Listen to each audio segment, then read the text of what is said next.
तवज्जो है ना, तवज्जो है।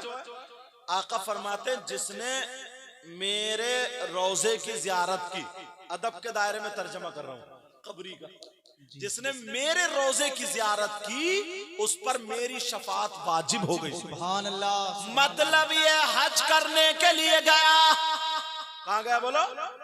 हज करने के लिए गया, हाजी साहब गए तो हाजी साहब गुनाहों से ऐसे पाक हो जाते हैं जैसे माँ के पेट से पैदा होने वाला बच्चा गुनाहों से पाक होता है।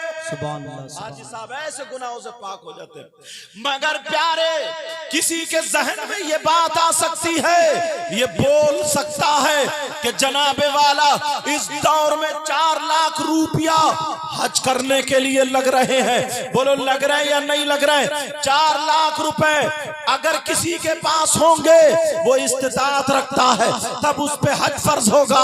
और वो गरीब जिसके पास 100 रुपए नहीं है, जिसके पास 1000 रुपए नहीं है, तो वो तो हज नहीं कर सकता, वो तो इससे महरूम रह सकता है। मगर मेरे नबी ने उसे भी महरूम नहीं रखा है। जलसों से ये बातें लेकर के जाओ, आका ने उसे भी महरूम नहीं रखा है, वो भी हज का सवाब पा सकता है। बल्कि अगर कोई हज करके आया तो कोई पता नहीं है इसका हज कबूल हुआ या नहीं हुआ, मगर मेरे नबी ने उस हज की जो मैं बताने जा रहा हूँ मोहर लगा दी है मकबूलियत की कि इसका हज मकबूल है। अब जरा सुनो, वो गरीब जिसके पास मकान नहीं है, वो गरीब जिसके पास दौलत नहीं है, वो गरीब जिसके पास रुपया पैसा नहीं है, वो गरीब जिसके पास कोई सरवत नहीं है, वो हज का सवाब कैसे पा सकता है? अल्लाह ने तुम्हें दौलत नहीं दी है, मगर अल्लाह ने तुम्हें माँ बाप दिए हैं। अल्लाह ने तुम्हें पैसे नहीं दिए हैं, मगर तुम्हें माँ बाप दिए हैं। अब नबी फरमाते हैं जो गरीब है वो सुन ले, जो नौजवान है वो सुन ले, जिनके माँ बाप जिंदा है वो सुन ले। नबी फरमाते हैं अगर जिसके माँ बाप जिंदा है वो रात को माँ बाप की खिदमत करे, खिदमत करने के बाद सुबह को जब उठे तो मुस्कुरा करके माँ बाप के चेहरे को देख ले, मुस्कुरा करके माँ बाप के चेहरे पे नजर मार ले। कोई मौलाना नहीं कहते हैं ये, नबी फरमाते हैं अगर कोई बेटा या बेटी, कोई औलाद अपने माँ बाप को मोहब्बत की नजर से एक मर्तबा देखेगी तो नबी फरमाते हैं इस देखने में हज मकबूल का सवाब मिला करता है। तुम चाहो तो रोजाना एक हज का सवाब पा सकते हो। अगर एक साल तुम ये अमल करो, 360 दिन हुआ करते हैं, 360 हज का तुम्हें सवाब मिल सकता है। मगर तुम क्या करते हो? माँ को तुम सता रहे हो, बाप को सता रहे हो, मुझे नोट दे रहे हो। अगर बाप को देखा जाए, बाप को खांसी है, दवा नहीं दिला सकता, माँ के पाँवों में दर्द है, दवा नहीं दिला सकता, माँ के पास स्वेटर नहीं है, जाड़े के दिन है, स्वेटर नहीं दिलवा सकता, माँ बाप का लिहाफ टूट चुका है, उसको नया नहीं बनवा सकता है, माँ बाप का गद्दा थोड़ा कमजोर हो चुका है, उसको नया नहीं बनवा सकता। दिखावे के लिए मुझे भी नोट दे देगा, शाहिद साहब को भी नोट दे देगा, पीर साहब को भी नोट दे देगा। मैं देने को मना नहीं कर रहा हूँ, मगर उससे पहले तुझे अपनी माँ को देखना होगा, अपने बाप को देखना होगा। और जरा सुन लो, कमेटी वाला हो या कोई अलग का रहने वाला हो, तुमने ये जलसा किया है, मगर नबी से पूछो, हमारे नाना से पूछो। नबी फरमाते हैं मेरी उम्मत में 3 गुनाहगार ऐसे हैं, मेरी उम्मत में 3 खताकार ऐसे हैं, मेरी उम्मत में 3 लोग ऐसे हैं जो गुनाह करने के बाद अगर अब वो जलसा करे तो उनका जलसा कबूल नहीं होता है, अगर वो नोट दे उनके नोट कबूल नहीं होते हैं, अगर वो तकरीर करे उनकी तकरीर कबूल नहीं होती है, अगर वो नात पढ़े उनकी नात कबूल नहीं होती है, अगर वो नमाज पढ़े उनकी नमाज कबूल नहीं, अगर रोजा रखे तो रोजा कबूल नहीं, अगर ज़कात दे तो ज़कात कबूल नहीं, अगर हज करे तो हज कबूल नहीं, कोई भी इबादत करे कोई इबादत कबूल नहीं। कितने गुनाहगार है बोलो? नबी फरमा फरमाते हैं मेरी उम्मत में 3 किस्म के गुनाहगार ऐसे हैं जिनकी कोई इबादत काबिल कबूल नहीं है। एक गुनाहगार वो है जो अपनी माँ को सताता है, अपने बाप को सताता है, माँ बाप का कहना नहीं मानता, माँ बाप को नाराज कर देता है। नबी फरमाते हैं कितनी जलसे कर ले, कितनी नमाजें पढ़ ले, अगर माँ बाप नाराज है तो उसकी नमाजें बेकार, उनका जलसा बेकार, उसकी सारी की सारी इबादत बेकार। नारे तकबीर, अपने हाथों उठा के जवाब दें नारे तकबीर, बुलंद आवाज में नारे रिसालत, मसलके आला हजरत, अज़मते वालिदैन, नवाज़े कौमो मिल्लत, हमदर्दे कौमो मिल्लत, सैयद मुकीमुर रहमान साहब क़िबला जिंदाबाद जिंदाबाद। सैयद साहब जवाब। आप जानते हैं लोग कहते हैं यार क्या बात है, फलस्तीन के मुसलमानों के हालात देखें, अल्लाह अकबर, अल्लाह जरा तवज्जो रखो। जी। तुम्हारे घर में आज यहूदियत दाखिल हो गई है, तुम्हारे घर में ईसाईयत दाखिल हो गई है, तुम्हारे घर में क्या बोलूं शैतानियत दाखिल हो गई है, तुम्हारे घर में यजीदियत दाखिल हो गई है। आप कहेंगे कैसे? ये बाप के कारनामे, ये बाप है बाप। बताऊं कैसे, बताऊं कैसे? सुनना चाह रहे हो? जी जी जी। शेर का बेटा शेर होता है, सही बात, वाह। गीदड़ नहीं होता है, और गीदड़ का बेटा गीदड़ होता है, गीदड़ का बच्चा गीदड़ होता है, शेर नहीं होता है।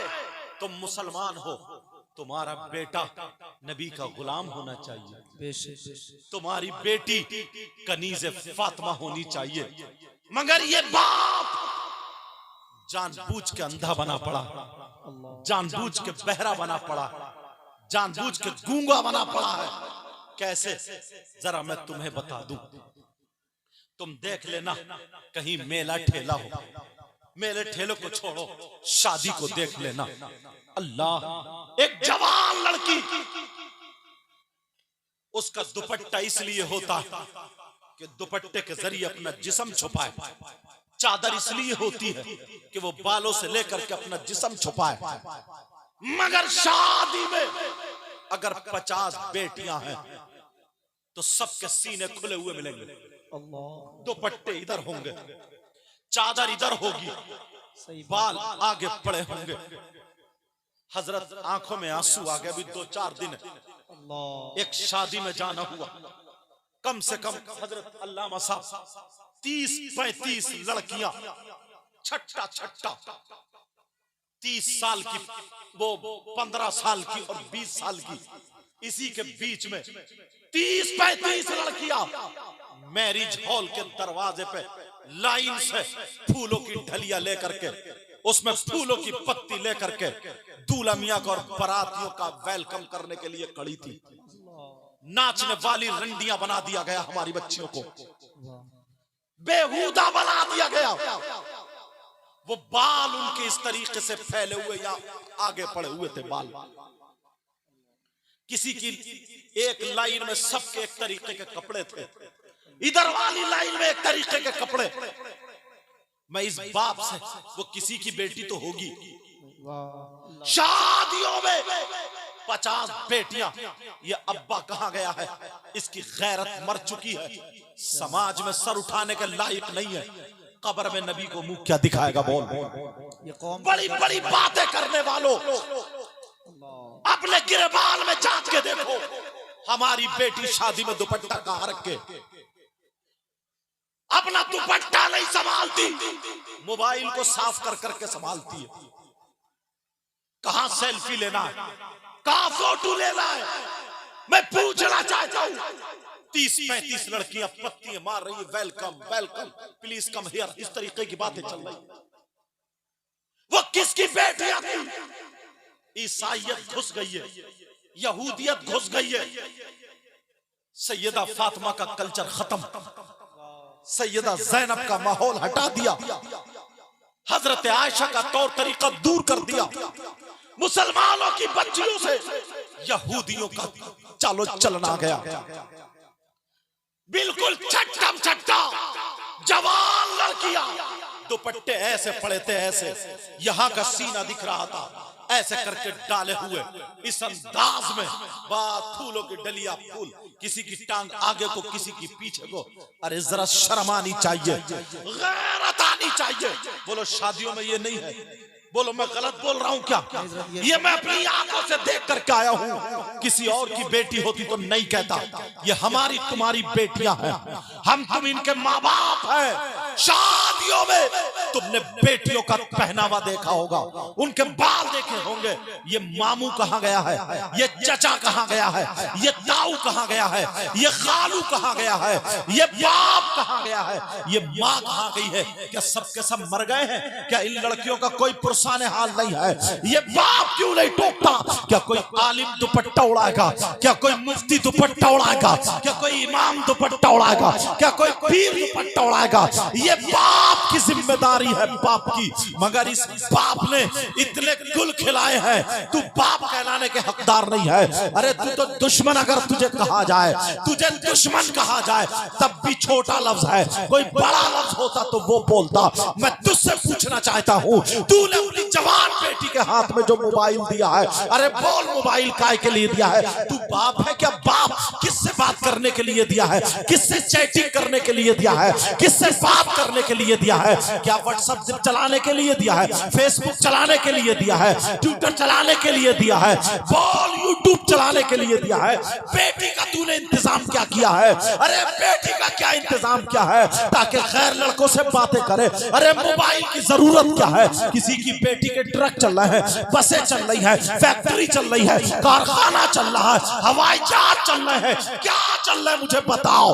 बेटियों को जो मोबाइल दिया है, किसी की बेटी भूखी मर जाएगी। नहीं नहीं नहीं नहीं, मैं तुझसे पूछना चाहता हूँ, तू बाप कैसा है? तुझे बाप कहते हुए शर्म आती है? तू बाप है कि दुश्मन है? तूने अपनी बेटी की हिफाजत करनी थी, तुझे अपनी बेटी को सुधारना था, तुझे अपनी बेटी के चालो चलन को देखना था, तुझे अपनी बेटी के पास से वो चीजें हटानी थी जो उसकी जिंदगी में आग लगा दे, और तूने वही चीज उसकी जिंदगी में शामिल कर दी है। इस बाप से पूछो, तूने अपनी बेटी को मोबाइल क्यों दिया है? अरे तूने देखा है जो लड़की दाऊदपुर से निकल के कभी बाहर ना जाए, उसे लखीमपुर खीरी ना मिले, अगर खीरी लखीमपुर में छोड़ के आ जाऊं, उसे अपना घर ना मिले, मगर उसके पास बंबई का फैशन है, वो नाचने वाली औरतें, वो फिल्में बनाने वाली औरतें उनकी तरह गला खोले पड़ी है, उनकी तरह आस्तीन है, उनकी तरह चल रही है, उनकी तरह खा रही है, उनकी तरह पी रही है, और फिर कहता है माहौल बहुत बिगड़ गया है, फिर कहता है माहौल बहुत गंदा हो गया। पहले तो तुझे मारने का है, पहले तो तुझे सुधारने का है। अरे तू बाप कहलाने के हकदार है कि नहीं है? और ये माए है माँ, मैं इससे पूछना चाहूंगा, आज तुम्हें मालूम नहीं है हम हिंदुस्तान में घूमते हैं, अरे कितनी लड़कियों की इज्जतें नीलाम हो गई है, कितनी लड़की घर से भाग गई है, रात को कितनी लड़कियां मोबाइल पे चैटिंग और सेटिंग कर रही है। मैं तुमसे पूछना चाहता हूँ, तुम्हें क्या पता? हमसे पूछो, कितनी मुसलमान की बच्चियां गैर मुस्लिम लड़कों से टच हो चुकी है, कितनी गैर मुस्लिम लड़कियां मुसलमान लड़कों से टच हो चुकी है। मैं तुमसे पूछना चाहता हूँ, अरे तुम्हारी तो मुसलमान की बेटी थी, अगर ये खाती तो इसे खाने का ढंग सैयदा फातिमा का होता, इसके पीने का ढंग फातिमा का होता, इसके चलने का ढंग फातिमा का होता, इसके पहनने ओढ़ने का ढंग फातिमा का होता, इसके सोने का ढंग फातिमा का होता, इसके जागने का ढंग फातिमा का होता। खुदा की कसम, अगर हमारी बेटी, तुम इसके हाथ में मोबाइल नहीं देते, इसके हाथ में तुम कुरान देते, इसके हाथ में तुम हदीस देते, इसके हाथ में तुम दीनी किताब देते, इसके हाथ में इस्लामी किताब देते, इसकी कुट्टी में ये इस माँ से पूछना चाहता हूँ, आज सीने पे खड़े होकर के तुम्हारी बेटी जो आधा आधा घंटा बात कर रही है, इस माँ को पता नहीं है किससे कर रही है? क्या ये माँ पागल है? 1 घंटे से मोबाइल पे चैटिंग कर रही है, इस माँ को पता नहीं है ये माँ क्या पागल है? सब कुछ इस माँ बाप को पता है। माँ बाप जरा तुम हदीस सुनाओ, हदीस अभी सुनाऊंगा, पहले ये सुनाओ, अगर तुम्हारी बेटी के हाथ में कुरान होता, तुम्हारी बेटी के हाथ में हदीस होती, तुम्हारी बेटी के हाथ में दीनी किताब होती, इस्लामी किताब होती, इस्लामी किताब होती, अगर तुमने अपनी बेटी को सैयदा फातिमा की जिंदगी पढ़ाई होती, हजरत आयशा की जिंदगी पढ़ाते, हजरत मैमूना की जिंदगी पढ़ाते, तो यही बेटी अगर आपके घर में होती तो बाप के लिए रहमत बन जाती, और अगर शौहर के घर में होती तो शौहर के लिए नेमत बन जाती, और जब माँ बनती तो इसके कदमों के नीचे जन्नत बन जाती। मगर आज कौन है ये माँ बाप, सुन ले, जिनकी बेटियां आवारा घूम रही है।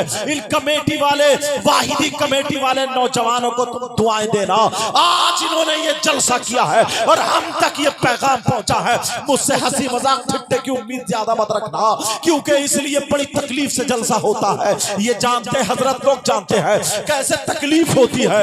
इनसे जरा पूछो। अल्लाह अल्लाह, मैं ये कहना चाहूंगा, जरा तवज्जो रखो, जरा तवज्जो रखो। हदीस सुनो। जिसकी बेटियां बेपर्दा घूम रही है, जिसकी बेटियां आवारा घूम रही है, जिसकी बेटियां गैर लड़कों से मोबाइल पे बातें कर रही है, जिसकी बेटियों का सर नहीं ढक रहा है, जिनकी बेटियां बेपर्दा है, जिनकी बेटियां फैशनीले कपड़े पहने हैं, जिनकी बेटियां चैटिंग कर रही है, जिनकी बेटियां शादियों में दुपट्टे अलग हटा के ओढ़ रही है, जिनकी बेटियां वो माँ बाप सुन ले दूसरे लड़कों से बातें कर रही है। अब जरा हदीस सुने, किसी मौलाना की बात नहीं है, ये नबी की बात है। काला काला रसूलुल्लाह सल्लल्लाहु तआला अलैहि वसल्लम सलासा ला यदखुलून अल-जन्ना अल-अक़्ल वालिदै वद-दय्यूस वरजुलतुन निसा। नबी फरमाते हैं तीन लोग जन्नत में नहीं जा सकते हैं। अरे मेरे नबी जिसको जन्नत से रोक दे तो कोई सैयद जन्नत में नहीं ले जा सकता। अगर मेरे नबी जिसे जन्नत से रोक दे कोई पीर जन्नत में नहीं ले जा सकता। मेरे नबी जिसे जन्नत से रोक दे कोई मुफ्ती जन्नत में नहीं ले जा सकता। मेरे नबी जिसे जन्नत से रोक दे कोई इमाम जन्नत में नहीं ले जा सकता। अगर नबी रोक दे तो नमाज़ें जन्नत में नहीं ले जा सकती। अगर नबी रोक दे तो हज जन्नत में नहीं ले जा सकता। अगर नबी रोक दे तो ज़कात जन्नत में नहीं ले जा सकती। अगर नबी रोक दे तो ये जलसा जन्नत में नहीं ले जा सकता। अगर नबी मना फरमाते तो कोई माई का लाल जन्नत में नहीं ले जा सकता। नबी फरमाते हैं तीन लोग जन्नत में नहीं जा सकते। कौन नहीं जा सकता? माँ बाप सुन लो, जिनकी बेटियां शादियों में घूम रही है, जिनकी बेटियां मेलों ठेलों में घूम रही है, जिनकी बेटियां आवारा घूम रही है, जिनकी बेटियां फैशनीले कपड़े पहन रही है, जिनकी बेटी का जिस्म दिख रहा है, जिनकी बेटी के जिस्म दिख रहा है, जिसकी बेटी की आस्तीन फटी हुई है, जिसकी बेटी मोबाइल पे बातें कर रही है, जिसकी बेटी चैटिंग कर रही है, जिसकी बेटी कान में एयरफोन लगा करके गाने सुन रही है, वो माँ बाप दयूस है, दयूस है। और नबी फरमाते हैं दयूस जन्नत में नहीं जा सकता। अब तू कितनी नमाजें पढ़ ले, कितने ही जलसे कर ले, कितने ही रोजे रख ले, नबी फरमाते हैं अगर जिसके बेटी आवारा घूम रही हो वो माँ बाप उसके चालो चलन से राजी है तो वो माँ बाप दयूस है, दयूस है, दयूस है। और दयूस जन्नत में नहीं जा सकता। नारे तकबीर, नारे रिसालत, मसल के आला हजरत।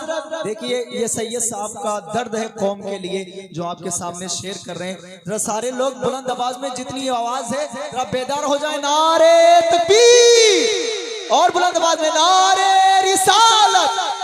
हमदर्दे कौमो मिल्लत, नब्बाज़े कौमो मिल्लत, सैयद मुकीमुर रहमान साहब किबला सलाम। किस किस बात को सुधारोगे, किस किस बात को प्यारो? तुम दीन से दूर होते चले जा रहे हो, इस्लामी माहौल से दूर होते चले जा रहे हो। हमारी बेटियां वो हैं, किसी मजहब में ऐसी बेटियां नहीं हैं, किसी धर्म में ऐसी औरतें नहीं हैं। जब से दुनिया बनी है उस वक्त से लेकर के आज तक पूरी तारीख उठा करके देख लो, किसी भी मजहब की कोई औरत नहीं है जिसने वली को जन्म दिया हो, जिसने गौस को जन्म दिया हो, जिसने कुतुब को जन्म दिया हो, जिसने अब्दाल को जन्म दिया हो। कोई औरत ऐसी नहीं है सिवाय मजहब इस्लाम के। मजहब इस्लाम में ऐसी औरत है जो गौस को भी जन्म देती है, जो गरीब नवाज को भी जन्म देती है, जो साबिर पाक को भी जन्म देती है, और जरा ऊपर उठ जाओ, सिद्दीक अकबर को भी जन्म देती है, फारूक आजम को भी जन्म देती है, उस्मान गनी मौला अली को भी जन्म देती है, हसन हुसैन को भी जन्म देती है। जन्नती जवानों के सरदार को पैदा करने वाला मर्द नहीं है, औरत है। मैं तुमसे पूछना चाहता हूँ, क्या वो औरत कुत्ते भौंकाने वाली थी? क्या वो औरत दूसरे मर्दों से बातें करने वाली थी? क्या वो औरत गैरों से मोबाइल पे बातें करने वाली थी? क्या वो औरत अपने जिस्म को दिखाने वाली थी? नहीं नहीं, अरे वो औरत वो थी, शाम को अगर सोती थी तो कुरान पढ़ती हुई सोती थी, सुबह को उठती थी तो कुरान पढ़ती हुई उठती थी। ईसाइयों का ये तरीका था, यहूदियों का ये मिशन था, किसी तरीके से मुसलमानों की बेटियों में अपना तरीका पहुंचा दो, अपना कारनामा पहुंचा दो, ताकि इनकी बेटियां वली जन्म देना बंद कर दे, ताकि इनकी बेटियों के यहाँ वली पैदा ना हो। वो अपने मिशन में कामयाब हो गए हैं और तुम उसे अच्छा समझ रहे हो। अपनी बेटियों को मोबाइल दे करके हमारी बच्चियों को मिशन से हटा दिया गया है, तौर तरीके से हटा दिया गया है। और अगर मैं तुम्हें बताऊं, तारीख अगर सुनने के तुम हक रखते हो तो सुन लेना, मेरी कड़वी बात है। मैं तुमसे पूछना चाहता हूं, मैं तुमसे एक बात बोलना चाहता हूं, हुसैन पाक का करबला में क्या मिशन था? हुसैन पाक का करबला में क्या तरीका था? हुसैन पाक करबला में क्यों गए थे? अपने बच्चों को बचाने नहीं गए थे, जायदाद की खातिर नहीं गए थे, दीन और इस्लाम को बचाने के लिए गए थे। तुम्हें तुम्हारी तारीख भुला दी गई है। आज जरा मुहर्रम को, 10 मुहर्रम को देख लो, 10 मुहर्रम में क्या होता है, 10 मुहर्रम में क्या होता है, 10 मुहर्रम में तुम्हें मालूम है क्या होता है?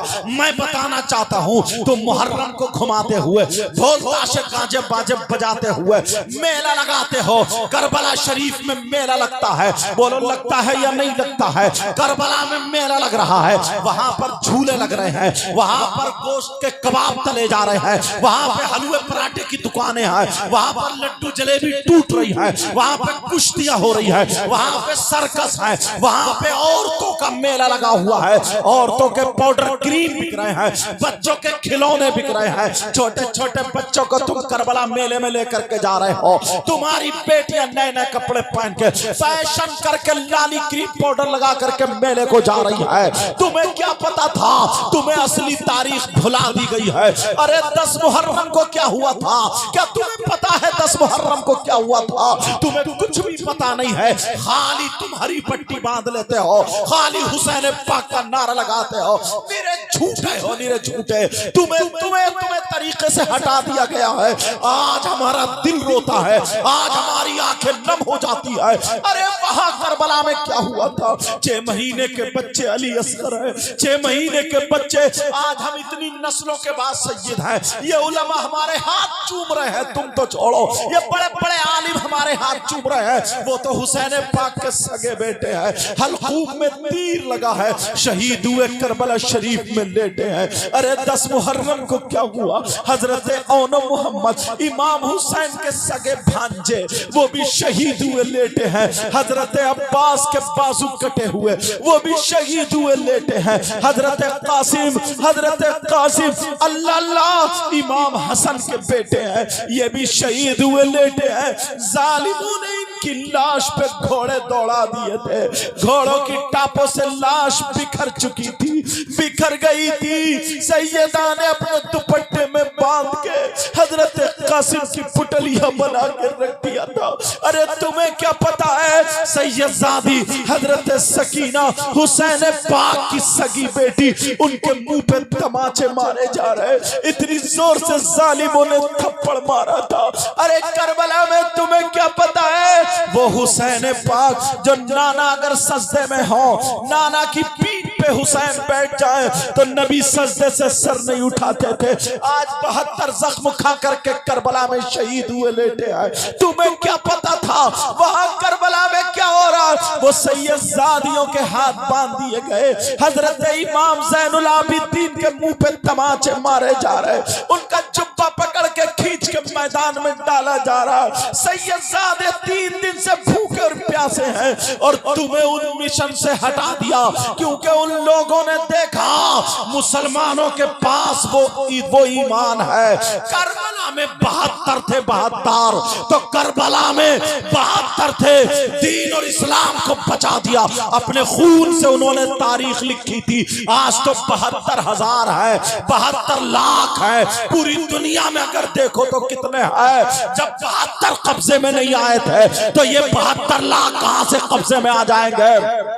ऐसा करो, इनको इनके मिशन से हटा दो, इनके मिशन से हटा दो। तुम्हें पता भी नहीं चला, तुम्हें ढोल में लगा दिया, तुम्हें नाच गानों में लगा दिया, तुम्हें खेल कूद में लगा दिया। अब तुम लड़ रहे हो, फतवे ले रहे हो। कोई मुफ्ती निकल के आया, वो कह रहा ढोल जायज है। कोई निकल के आ रहा, वो कह रहा ढोल ना जायज है। कोई कह रहा ढोल मुहर्रम जायज है, कोई कह रहा ना जायज है। तुम्हें झगड़े में फंसा दिया, करबला में मेला लगा दिया।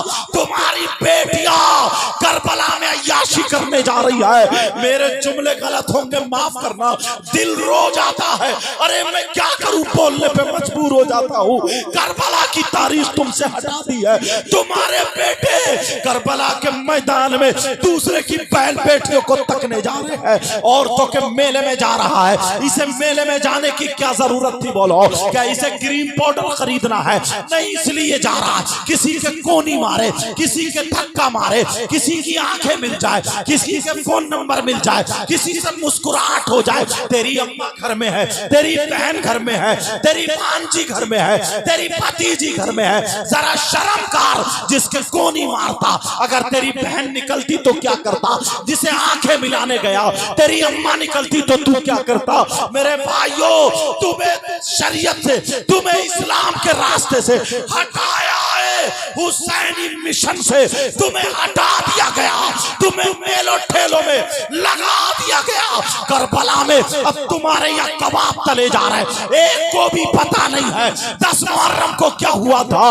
अरे तुम्हारा ये था, तुम्हारी आंखों में आंसू होते, तुम्हारा 10 मुहर्रम को रोजा होता, तुम लंगर चलाते होते, यतीमों की मदद करते, कुरान खानी होती। पहली मुहर्रम को कुरान खानी होती। किसी के घर अली असगर के नाम की, किसी के घर अली अकबर के नाम की, किसी के घर हुसैन के नाम की, किसी के घर हसन के नाम की, किसी के घर अहले बैत के नाम की, करबला वालों के नाम की ये कुरान खानी होती। और तुम्हारा आलम ये होता, तुम्हारे हाथ में इस्लामी झंडा होता, चेहरे पे दाढ़ी होती, सर पे टोपी होती।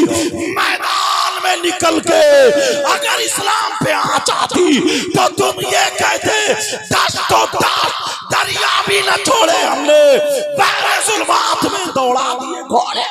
वाह वाह वाह, नारे तकबीर, नारे रिसालत, मसलके आला हजरत, मसलके आला हजरत, शाने इमामे हुसैन। वाह वाह वाह, तुम्हें क्या पता, इसलिए ये बीच की बातें उठा रहा हूं। मिशन से हटा दिया तुम्हें, इसलिए अगर हुसैनी मिशन इनके पास आ जाता तो वो तो 72 थे, यहाँ तो 72 लाख है। सही बात। क्या होता? हर एक के हाथ में इस्लामी झंडा होता। मगर तुम्हें झगड़ों से ये लड़ा दिया। और अब तो जाहिल से जाहिल फतवे पूछता है, ये बताओ ढोल बजाना जायज है ना जायज? ये बताओ मुहर्रम कितना बड़ा बना है, कितना छोटा बना? तूने हुसैन पाक का मिशन देखा? क्या बात। हुसैन पाक का मिशन सोचा? तुम्हें हटा दिया, बेटियों को भी तुम्हारे हटा दिया, ताकि अब वली जन्म ना, नेक लोग जन्म ना ले। लगा दिया मैकअप पे,